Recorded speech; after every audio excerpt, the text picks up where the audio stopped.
Can you think of a time in your life when you felt like you had no control? Or have you ever been in a bad situation and been told there's nothing you can do about it? In January 2009, I was told my life was going to change and there was nothing I could do about it. At the age of 24, I sat on an emergency room bed when a doctor came in and diagnosed me with diabetes. The doctor explained to me that there were two types of diabetes, type 1 and type 2. And to his surprise, I was type 1, which is commonly known as juvenile onset diabetes. Even though I was not a juvenile, my pancreas had stopped producing insulin, and he told me I would have to start giving myself injections of insulin for the rest of my life. Healthy eating and fitness had always played an important role in my life, but I could never expected that one day my health hobbies could mean the difference between life and death.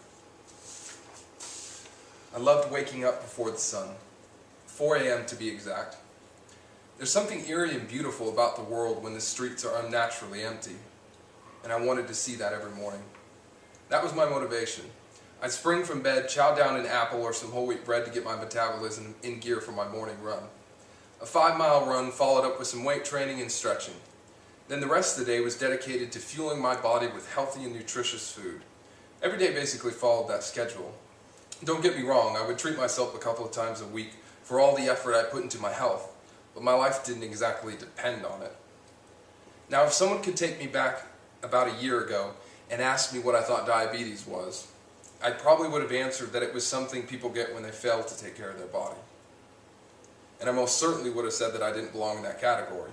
I wasn't perfect by any means, but I did value health, and it showed. Along with my diagnosis came denial, and for months I struggled. I felt betrayed by my own body.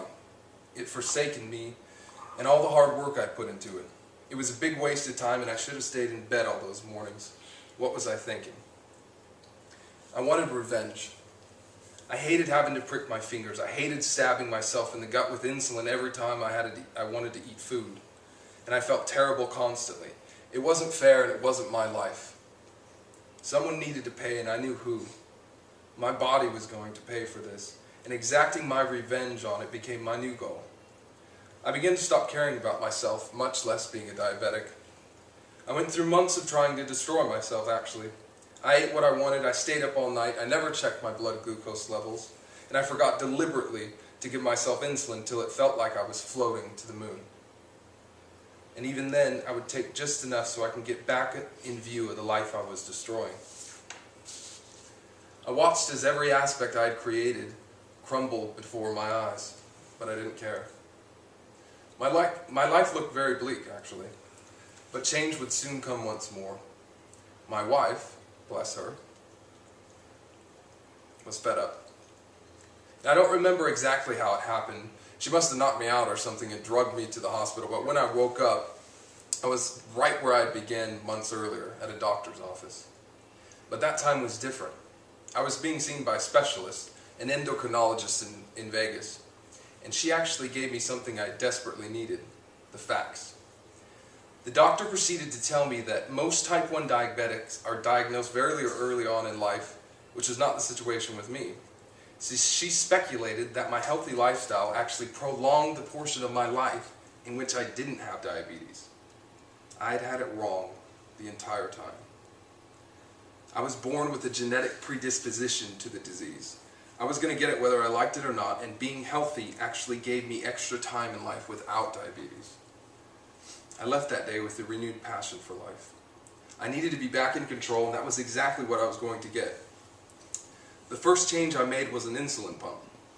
Why carry needles and insulin everywhere you go when you can wear something the size of a pager that dispenses it with a press of a button?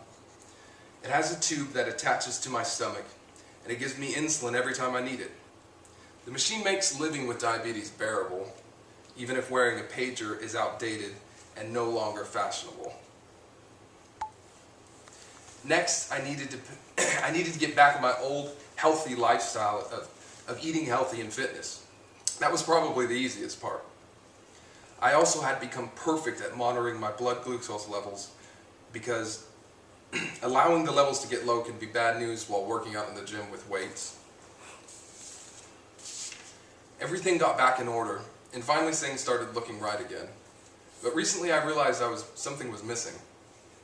I had felt so passionate about health and had become so involved in learning about nutrition and the amazing things we can do to benefit ourselves on a daily basis that I found a new goal.